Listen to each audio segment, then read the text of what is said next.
Every year, we get caught up in making Christmas wish list. Every year around this time, we're told what the hot toys and must-haves are before we go shopping.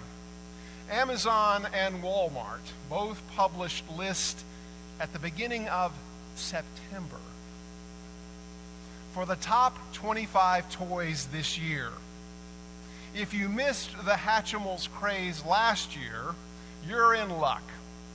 This year there's Hatchimals Surprise, Fingerlings, Little Bits Star Wars Droid Inventor Kit, Num Nom's Nail Polish Maker, LOL Surprise Fizz Factory, Adventure Force Light Command Light Up Motorized Blaster, Paw Patrol My Size Lookout Tower, and Barbie Dream Horse and Doll, to name a few. Besides plastic toys, there's the ever-popular category of kittens and puppies. Teenagers often add to their wish list with amped-up audio systems. Adults draw up lists too, from the mundane like folks cleaning up after themselves to the miraculous like peace on earth. Have we ever considered what Jesus wants for Christmas? What gift might we give to Jesus this year? In a season of gift giving, the giver of every good and perfect gift often gets left out. What might our gift be? What is the perfect gift for Jesus? Before we answer that question, let's first confess that the meaning of Christmas has become a bit hazy. In all the holiday hoopla, its significance often gets distorted. We need some breathing space to sort out the cultural customs and Yuletide glitz from the message of Emmanuel, God with us in Jesus' birth. Poets and artists have often noted the irony in how our celebrations of Jesus' birth contradict the meaning of his coming. As Ralph Bergingen said in his poem, The Unwise Christmas, Christmas itself may be called into question. If carried so far, it creates indigestion. It wasn't indignation at our holiday gluttony that moved Aldous Huxley to end his book, The Genius and the Goddess, on this note: drive carefully. This is a Christian country, and it's the Savior's birthday. Practically everybody you see will be drunk. A few years ago, one of America's biggest department stores tried marketing a baby Jesus doll described as washable, cuddly, and unbreakable. It was neatly packaged in straw, satin, and plastic with the appropriate biblical text about his birth. It looked like a real moneymaker to the department store executives, but they were wrong. In a last-ditch effort to get rid of the dolls, one of the store managers hung a huge sign that read, Jesus Christ, marked down 50%, get him while you can.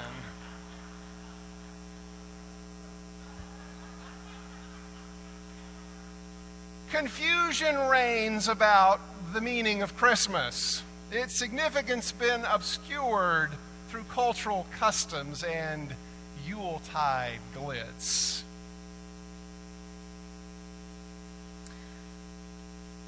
Isaiah's text sings the true miracle, the true meaning of Christmas.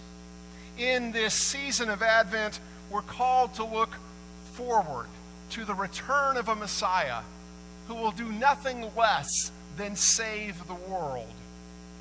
At Christmas, the long-promised Messiah arrives, and with him a season of untold wonders unfolds. The miracles accompanying Christ's birth are not pretty twinkling lights and stacks of glitzy gifts. The miracles of Christmas are the tough, demanding miracles of a wilderness given bloom, the blind given sight, the deaf given hearing, the lame given wholeness, and the mute singing with joy. Isaiah's text points us toward one of the things Jesus wants for Christmas. And what's first on Jesus' Christmas list? For Christmas 2017, Jesus wants Christmas back. The true miracle of Christmas brought alive again. Jesus doesn't come to bring us stuff.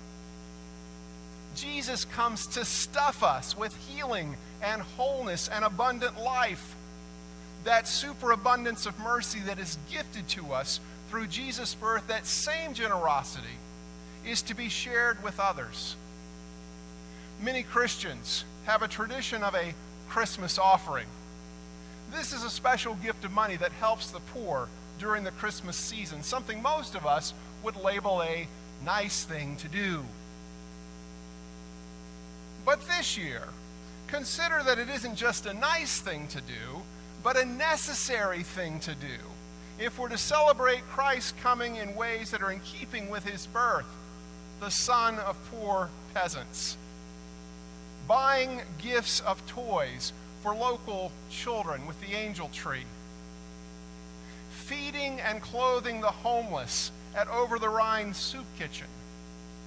And shopping for alternative Christmas gifts earlier this month at 10,000 Villages to support artisans overseas. These are helping the poor, both locally and globally.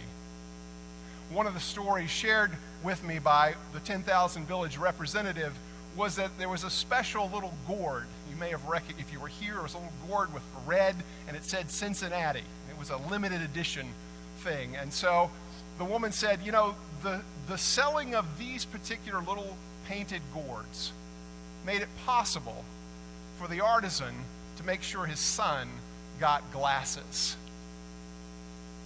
Just a little painted gourd can make the difference in someone's life that we will never meet in this lifetime, likely. It makes a difference. They're not just nice things to do. They're necessary things for us to participate in the same generosity we've already received in Jesus' birth.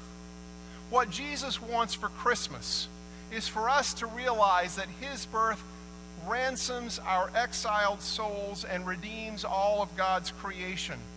We can rejoice and sing glory to God in the highest because we found in this child a miraculous source of poetry in a prosaic world. We can, with Kenneth Patchen in his poem, I Have Lighted the Candles, Mary, see a bitter world and yet still find joy, love, and peace.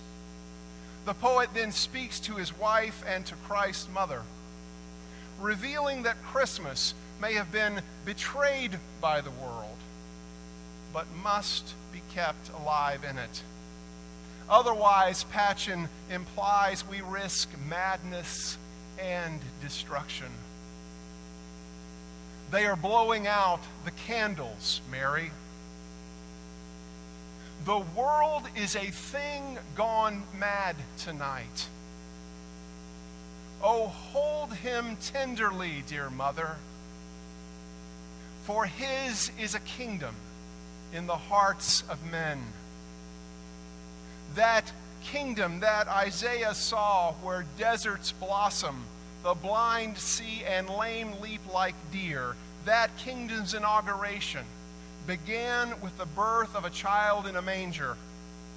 God's generosity is to find a home within us so that the light from that stable might illuminate all corners of this world.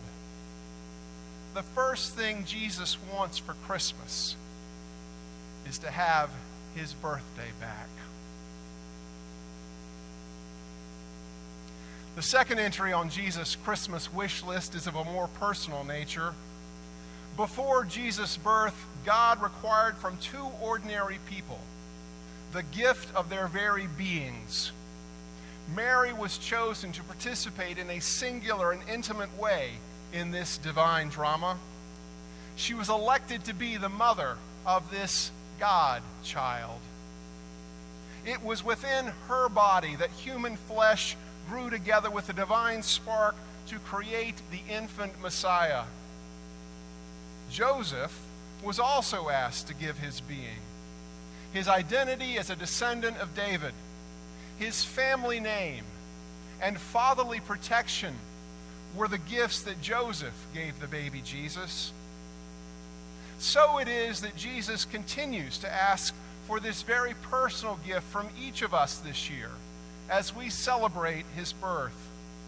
Just as God's very being was given at Christmas, we are called to do the same, to give ourselves to the Christ child, to give the heart of who we are to Jesus. The second thing Jesus wants for Christmas is for us to give ourselves fully and unreservedly to him. Jesus doesn't want our promise to attend church more regularly, or our presence on more committees or volunteer boards, or our commitment of a certain percentage of our income to the church or other charities, or our full confession of all our wrongs and a promise to do more rights, or our money, our time, our obedience, our subservience, our piety, or our praise.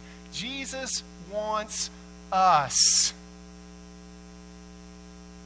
Christian author Annie Dillard writes about how hard it can be for us to give our true selves to God. In her story called God in the Doorway, she recalls a Christmas Eve long ago. She and her family had just returned home from dinner to a warm living room and their Christmas Eve celebration.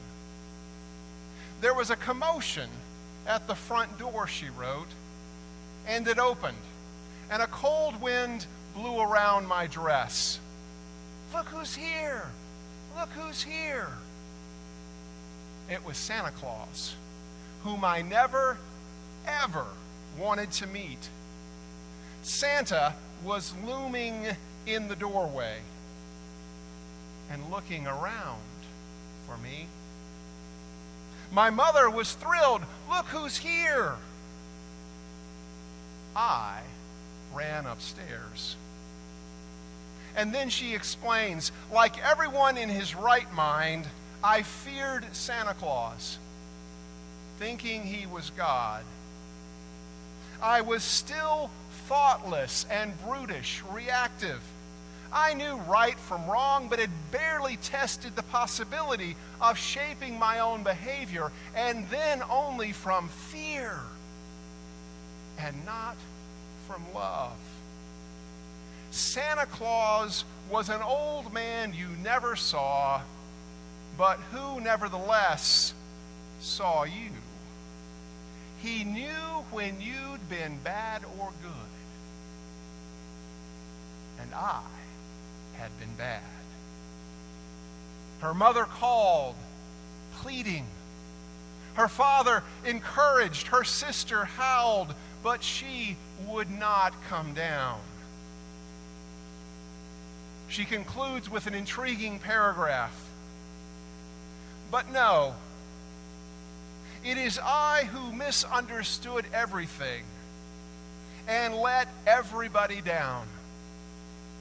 God, I am sorry I ran from you. I am still running from that knowledge, that love from which there is no refuge. For you meant only love, and I to be loved. But I felt only fear and pain. So, once in Israel, love came to us incarnate, stood in the doorway between two worlds, and we were all afraid. The second item on Jesus' wish list is for us to give ourselves to him fully.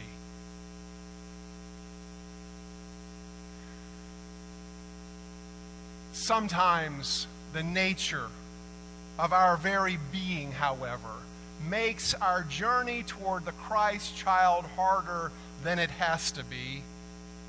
When the Messiah was born in Bethlehem, there were those who immediately sought him out. Two very different types of people felt drawn to offer themselves, their very beings, to the divine. There were shepherds and there were wise men. In their uniqueness, they represent those whom God finds and those who find God. Christian author George Matheson, in his book, O Love That Wilt Not Let Me Go, has written about these two distinctly different avenues, which nevertheless eventually meet at the simple manger in Bethlehem. He says, there are two sets of minds in the Christian life: those who find Christ and those whom Christ finds. Those who find Christ are active. Those who are found by Christ are passive. The one has a hard struggle. The other enters the gates in peace. There are some whose experience is that of the wise men of the East. They search for the star and discover it after many days. There are others like the keepers of the flock of Bethlehem. They are engaged in their own work, and the star comes to them. The men of the East are men of talent. They plan, and they succeed. But the keepers of the flock are men of genius. They never need to plan. They are illuminated in a moment. In the midst of their daily toil, there is suddenly with them a multitude of the heavenly host singing glory. They are like the great masters in music. Their work costs them little trouble. They are born to love. They are made to sacrifice. They are bound to say the right thing at the right time. The garment of goodness becomes them and sits gracefully on them. He concludes, it is a garment, not of heaviness, but of praise. It's a safe bet that there are far more wise men than shepherds gathered here today. Thankfully, it's true that the wise men did find their single guiding star, and they followed it laboriously across the wilderness until it finally came to rest in Bethlehem. But the shepherds, whose simple hearts were naturally open to the divine, were dazzled by a whole choir of angels and a heavenly canopy filled with the voice of the pronouncement of Christ's birth. They immediately gave their whole beings to the newborn Messiah and ran to Bethlehem to kneel before him. Whether we take the exacting route of the wise men or the more direct path of the shepherds, start the journey toward Bethlehem today. Let us consider giving ourselves to God at Christmas, just as God's very being was given at Christmas. We are to give the heart of who we are to the Christ child. Jesus is waiting to find us under the tree Christmas morning. May we gift ourselves as the Christ child was given for us and all the world. Thanks be to God. Amen.